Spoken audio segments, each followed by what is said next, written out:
Plus grosse erreur selon moi, c'est de croire que sous prétexte que c'est du digital, tu peux disparaître et revenir quand ça te chante. Mais crois-moi, Instagram, c'est pas si différent que d'avoir ta propre boutique en physique. Imagine maintenant que tu es ton propre commerce dans une rue de ta ville. Et puis, un jour, tiens, t'as pas envie, alors t'ouvres pas. Alors la cliente, elle va venir, elle avait l'intention de rentrer, et là, elle trouve porte fermée. Qu'est-ce qu'elle fait? Elle repart. 2 jours plus tard, elle retente sa chance, et puis toi, bah, t'avais décidé de fermer un peu plus tôt, donc t'es pas là non plus. Et encore une fois, elle repart. Si t'as de la chance, elle essaiera de revenir encore une troisième fois, mais si c'est encore fermé, eh bien tu ne la verras plus jamais. Elle ira chercher ce dont elle a besoin ailleurs.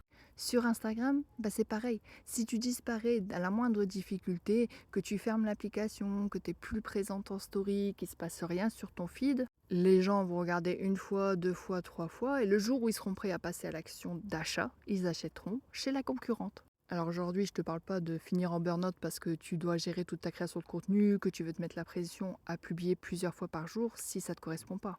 Mais ici, c'est plutôt une question de régularité. Et s'il te plaît, arrête de te compliquer la vie, t'as pas besoin de passer 3 heures pour un post.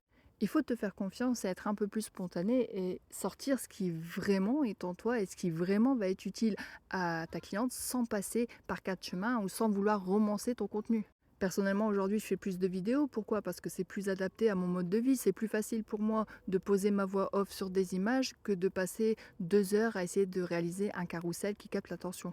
Et c'est ce que je répète à mes clientes, simplifiez-vous la vie, faites-vous confiance, parce que le plus important aujourd'hui, c'est que votre message soit vu ou entendu. Vaut mieux un contenu publié, même s'il est imparfait, qu'un contenu qui reste dans un coin de ta tête. Et c'est pas parce qu'on est faceless qu'il faut se mettre la pression et en faire des caisses.